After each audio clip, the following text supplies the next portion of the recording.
Bonjour et bienvenue sur la chaîne Le Culte du Dé, avec aujourd'hui une vidéo sur le Kickstarter Sword and Sorcery. Et comme vous l'avez sûrement deviné, je suis chez Monsieur Bertrand, avec un invité exceptionnel, un troisième larron, le fantastique, l'incroyable Lord Chacha, qui est notre spécialiste en règles. C'est ça. Oui, hein, exactement. Voilà, notre consultant en règles. On a trouvé un nerd spécial consultant règles. Ça nous est un peu défaut, enfin surtout à moi d'ailleurs. Voilà. Alors, Bertrand, c'est ton Kickstarter, tu vas donc nous faire un peu l'historique au niveau des dates, ce qui t'a fait pledger, pourquoi tu as eu cette petite faiblesse. Ouais, enfin non, j'en suis content, donc c'est pas une petite faiblesse, hein. Pas comme une pin-up d'un autre jeu, voilà. Sword and Sorcery Kickstarter d'octobre 2015, si je dis pas de bêtises, Dungeon Crawler. Aux règles plus compliquées que Zombicide et moins compliquées ou d'un niveau à peu près égal a priori à un assaut sur l'Empire. La raison pour laquelle j'ai pledgé, j'avais très envie d'un Dungeon Crawler et les Dungeon Crawler AD&D m'attiraient. Et puis j'ai découvert celui-là. Qui venait juste de se terminer, le Let's Pledge était fermé, ça m'a beaucoup plu, il y avait beaucoup de matériel, ils annonçaient 22 quêtes. Il y a plus de 100 figurines, c'est ça 104 en tout. 104 figurines 104 figurines. C'est dans la boîte de base, parce que là on a la boîte de base et on a une extension juste à côté. Voilà, en fait le Kickstarter au complet se compose de la boîte de base et de 3 extensions. 2 extensions avec des héros et une extension qui elle a des quêtes qui sera sur les dragons. Ok. Tout ça pour la modique somme de 199 $. Donc, 200 $, on peut dire quand même. Non, le dernier dollar est important. Ouais, c'était. Tu m'as dit que le dollar était bas. Ah oui, c'est vrai. Oui, donc je crois qu'il y avait 25 $ de port, donc on peut dire que 215 €, un truc comme ça pour la totale. 215 € pour la totale. Ce qui est ultra raisonnable par rapport au matos, qui est fourni et la qualité du matos que tu vas présenter. Donc ouais, c'est un pur Donjons et Dragons. On n'a pas la licence, mais on va faire un peu pareil. Ouais, c'est les monstres, c'est vraiment ça, hein. Des squelettes, des orques, des élémentaires, des gros démons. Ouais. Des succubes, des effrites, des archers, des magiciens, des chevaliers, et une rousse avec un fouet. Voilà, on la verra tout à l'heure. Elle est brune, on peut la peindre en rouge, c'est pas grave. Mais on peut la peindre, tu vois, voilà, c'est exactement où je voulais en venir, on peut la peindre en rouge. Donc un système de campagne. Ouais, tu m'as dit il y a combien? 11 scénarios, c'est ça? Alors, boîte de base, tu as 7 scénarios pardon, sur la boîte de base. La première campagne fait 7 scénarios. Tu as ensuite qui représente l'acte 1. Et puis ensuite tu as l'acte 2 qui fait aussi 7 scénarios. Ah, j'avais tout faux, alors ça fait 14 scénarios. Non, j'ai pas fini, laisse-moi terminer. Incroyable, ça, c'est la bière. Ça, c'est la bière. Tu as 4 scénarios qui font le lien entre l'acte 1 et l'acte 2. Et enfin, tu as 4 scénarios qui sont avec l'extension des dragons. Sans compter, a priori, qu'il devrait sortir des quêtes téléchargeables sur le net. Ils ont un site déjà ou pas? Oui, sur le site de l'éditeur, chez Ares Game, qui fait entre autres Galaxy Defender. Voilà, il y a des cartes, je vous montre vite fait les cartes, tu m'en as parlé tout à l'heure. Voilà, c'est pour faire un petit crossover en fait. Exactement. Avec les figurines de leur ancien jeu, pour les incorporer à celui-là. Exactement. Donc ils ont mis des cartes de monstres de Galaxy Defender. Voilà, je sais pas trop à quoi ça sert, j'ai pas Galaxy Defender, je le connais pas, je sais que le jeu était bon, il a eu de bons retours. Donc voilà. Le truc à noter, c'est que le jeu pour le moment est en anglais, que dans les sombres recoins du net, on parle d'une trad fan-made. Maintenant, Galaxy Defender, lui, avait été... on peut trouver sur le site de l'éditeur les PDF français pour Galaxy Defender. Ouais, c'était un dungeon crawler aussi? Ouais, dans l'espace, il me semble. Je vais vous montrer un peu le matériel carton et pendant que tu parles. C'est gentil, c'est vas-y meuble pendant que je filme. Bah, moi je connais pas trop le jeu, hein. C'est hyper classique quoi. Après on parlera un peu de la qualité du matériel. Et puis on a Lord Chacha qui est toujours sur les règles. Hein, ouais, mais il va pouvoir nous les réciter à la fin de la vidéo, ça va être fantastique. Donc voilà, donc on peut espérer effectivement une trad VF au moins téléchargeable, fan-made ou éditeur. Ok. Donc c'est plutôt cool. Côté matos, 104 figurines. Côté matos, ouais, alors les figurines, c'est le plastique fait très cheap.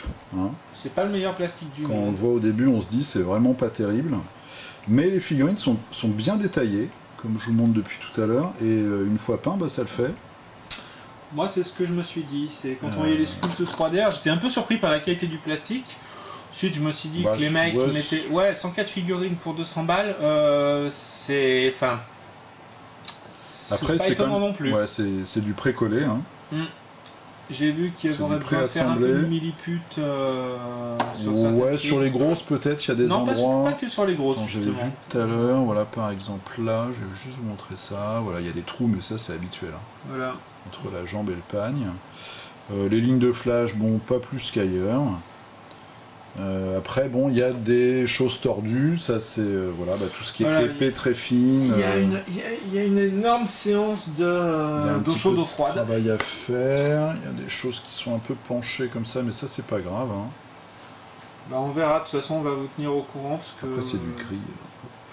Mais voilà, c'est très très détaillé au niveau, enfin c'est très fin. Ouais, c'est fin et détaillé. Qu'est-ce que t'en penses, toi, des figues? Moi je les aime beaucoup. Alors c'est de l'ultra classique, mais à l'époque du Kickstarter, ce qui montrait, ça laissait présager des figurines détaillées, c'est le cas. Va falloir voir ce qu'on peut faire avec le système eau chaude eau froide, parce que effectivement moi ça m'embêterait beaucoup de faire peindre des figurines. Moi je pense que ça va aller. Tordus ou des trucs comme ça. Franchement c'est pas. Côté livraison, j'ai eu une figurine de cassée sur la totale. C'est pas un drame. Ouais, c'est le bout de son épée ou le bout de sa lance, je crois, j'ai vu tout à l'heure. C'était un bout de, voilà, c'est un bout de lance avec un étendard au bout de la lance. Une seule, c'est pas un drame. On va voir ce que fait le SAV. Ouais, et puis à la limite, il faut voir si ça se recolle ou pas. Hein. Ah non, elle est trop fine, j'ai regardé. C'est l'enfer à recoller. C'est vraiment le truc, c'est en dessous du millimètre. Ouais. Je vois pas comment tu peux faire. La fameuse aventurière, la grande crinière et au fouet. La future rousse. Ouais, la future rousse. Donc oui, côté qualité de figue, plastique moyen, mais super sculpture. Plastique, voilà, plastique super... rapport qualité-prix. Mais ça le fait, le résultat final est bien. Ouais, enfin c'est... Les poses sont dynamiques. On n'est pas dans les maisons qui font peur, quoi, hein, côté qualité figue. Après, c'est vrai que le design est hyper classique, quoi. Il n'y a pas de... Bon. Moi, c'est ce que je voulais. Donc, j'ai pas de regrets, ça c'est sûr que... oui, mais c'est du vu, revu et re-revu, ouais, il n'y a rien à... Enfin, tu peux rien faire, c'est ça. Ensuite,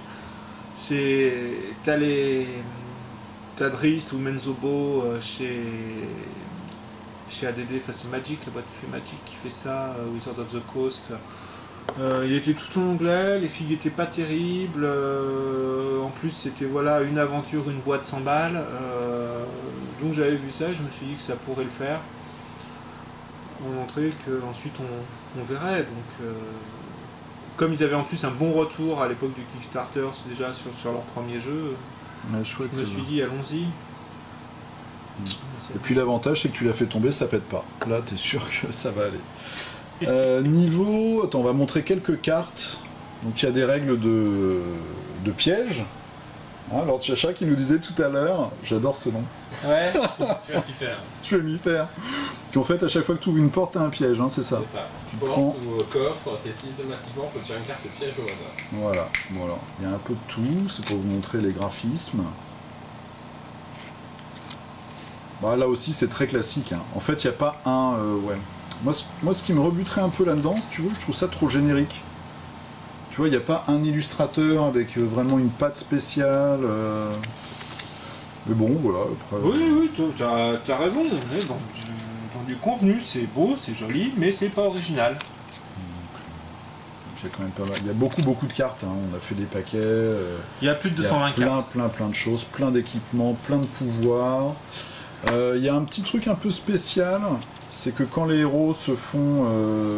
alors c'est très brillant. Quand ils se font zigouiller, ils reviennent en forme spectrale. Avec de nouveaux attributs. Gauss Soul Form. Et du coup, ils ont des petites cartes comme ça avec leurs pouvoirs. Mais en fait, ils peuvent rien faire. Ils peuvent juste résurrecter.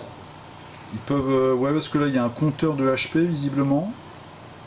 Ils peuvent peut-être aider un petit peu leurs camarades. Mais ouais, ils peuvent faire un peu de soutien, visiblement. Ouais. Ils ont des petits pouvoirs de soutien. Mais ça, on fera une vidéo post-partie. Mourir, c'est pour les faibles. Mourir, c'est pour les faibles.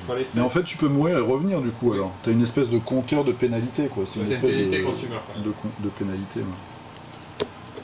À savoir si tu perds tes objets ou... ouais. Bah non, c'est toujours... C'est de combien de joueurs, d'ailleurs? Jusqu'à 4, il me semble. 4 joueurs 5 joueurs.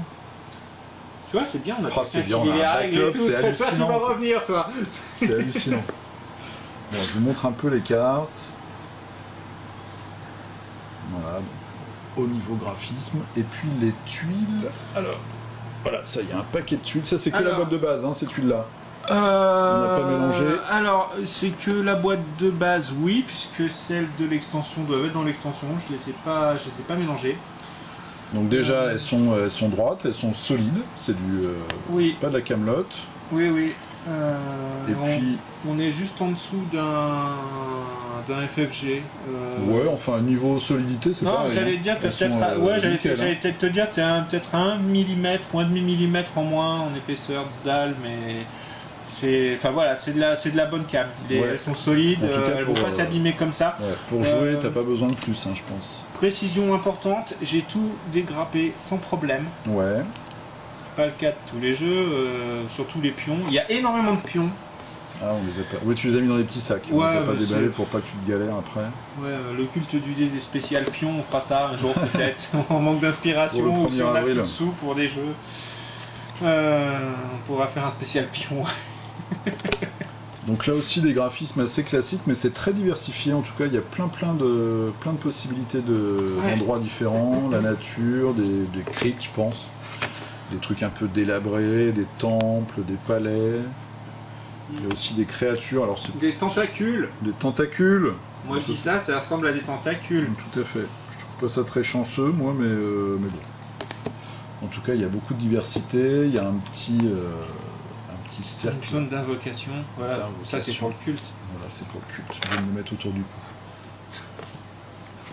Donc ça fonctionne avec des zones. Ouais, on est, contrairement à un assaut sur l'Empire, on n'est pas sur un système de carrés, de cases carrées. On est sur un système de zones. Avec un gros besoin de... Ça, c'est la clim, hein, ami. Ce qui fait très chaud, on est à moitié nu, mais ça suffit pas, il faut qu'on ait de la clim. Ouais, mais heureusement, il y a Lord Chacha qui est là pour nous tenir frais. On est donc sur un système de zones et ce qui va être important, c'est justement de s'assurer le contrôle des zones. A priori, si on veut gagner, il faut toujours faire très attention à sa disposition et à comment on tient la zone pour s'offrir des possibilités tactiques. Ouais, il y a les petits icônes là, peut-être des bonus. Donc a priori, on doit pouvoir aussi bloquer des zones, ce qui est très difficile, voire impossible à Assaut sur l'Empire. C'est vrai. Ah oui, tu as toujours l'avantage de la diagonale. Hein. Bah, ouais, enfin ça, pas, on fera un débrief sur Assaut sur l'Empire, hein, peut-être, parce que beaucoup à dire là-dessus. Il y a même un peu de rivière là, alors je vous montre de plus en plus grosses les dalles. Là, il y a de la prison, là, il y a des crânes, un tas de trucs. Elles sont recto verso, on a une vingtaine de dalles. Hop, et puis on a des grandes. Extérieures. Non, elles sont plutôt jolies, quoi. Il y a des choses. Elles sont pas mal. Ouais, il peut y avoir des je trouve ça un peu propre, mais bon, c'est un jugement purement esthétique. Ouais, moi je sais plus, il y avait un jeu que tu avais. Je l'avais baqué justement, il me semble que c'était un dungeon crawler dont j'ai oublié le nom. Ah bah c'est pas le truc futuriste là non, Nakamura c'était. Parce que les dalles étaient pas terribles. Non, mais enfin, j'aimais, pour le coup, j'aimais pas du tout l'empreinte graphique, c'était pas du tout ma cam. Mais je suis d'accord, c'est très standard, hein, on n'est pas du tout dans l'originalité folle. Mais les dés. Le culte du lait. Les dés, attention. Ça, Donc il y a des dés spéciaux, des de défense. Alors, on voit c'est le nombre d'icônes.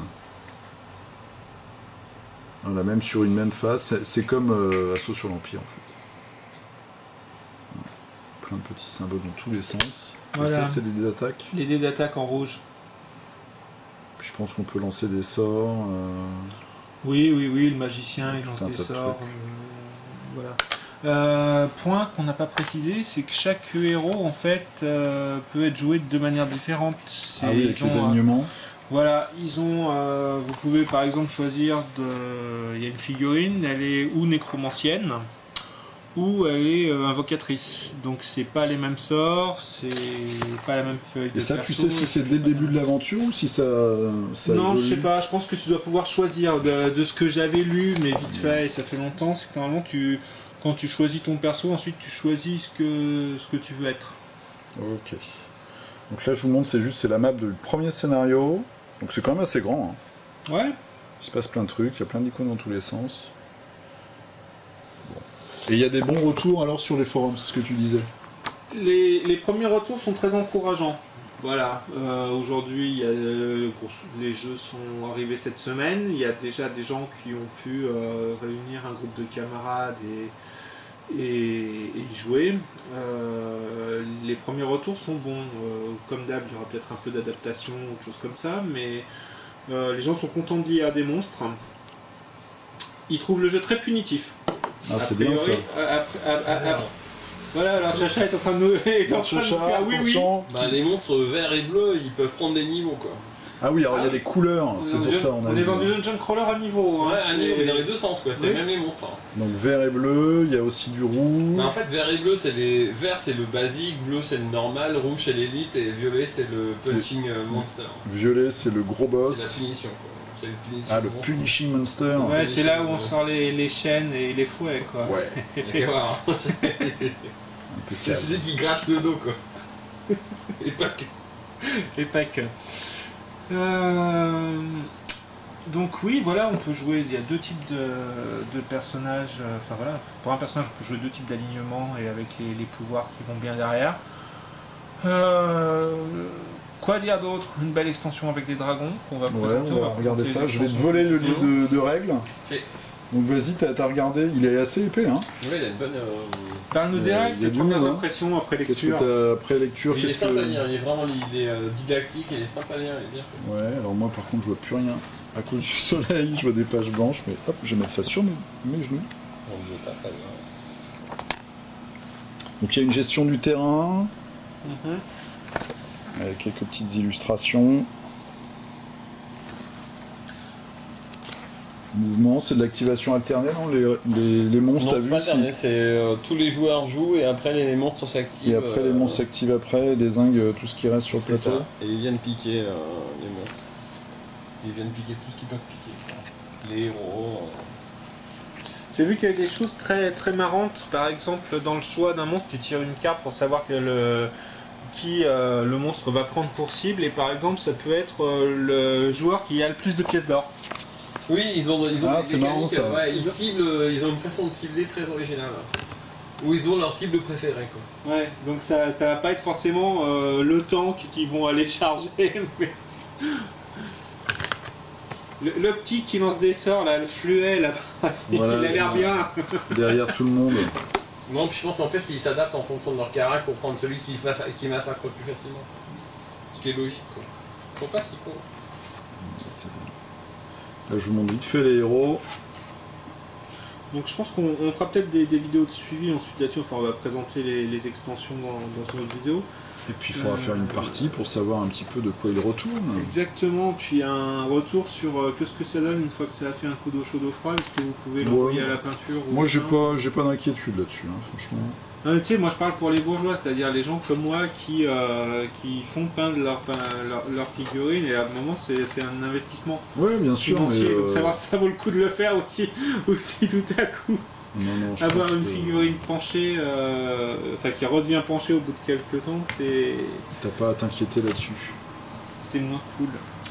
Bon bah voilà, donc une belle présentation de Sword and Sorcery. Donc ça c'était le contenu de la boîte de base. Ouais. On en a mis un peu partout. 2 actes, donc 22 scénarios, 2 actes. Enfin pardon, pas 22 scénarios, c'est 14. 7 et 7, 14 plus 4, parce qu'il y a 18. l'entracte. Voilà. 18 scénarios dans la boîte de base. Exactement. Une centaine de figues, plein de cartes, plein de tuiles, des règles qui ont l'air assez marrantes. 220 cartes, 20 tuiles recto verso. Tu connais tout par cœur. Hein, Mais je l'ai préparé. Mais bravo, Je me suis couché à 3h du mat pour finir de dépuncher, de Ne le croyez préparer. Attends, c'est incroyable. Donc voilà, bah on vous fera un retour sur une partie. On va essayer de faire ça peut-être cet été. Ou on va peut-être faire ça en Ou- septembre. En septembre. Voilà. Lord Chacha, un premier sentiment. Ça a l'air de bien déchirer, ouais. Ça a l'air d'être assez méchant. Ouais, ça a l'air bien. Ouais. Ça a l'air bien méchant. Vivement septembre. Bon. Il n'y a plus C'était qu'à. Bertrand. Bah écoute, mais moi j'aurais grand plaisir à refaire. Ça fait très longtemps plus que j'ai pas joué un Donjons et Dragons, un classique Heroic Fantasy avec tous les poncifs du genre bien naze. Oh, moi je suis le nain et j'aime pas trop les elfes. Ok. Bon bah moi j'espère juste que vous me laisserez la rousse avec le feu. Mon dieu. Il va On encore vous falloir dit- te faire les poches, toi, en te barrant. hein. On verra. On vous dit à la prochaine pour la suite. Hein. Exactement. Portez-vous bien, hydratez-vous bien. Prenez soin de vous. Voilà, à la prochaine, salut. Ciao, ciao.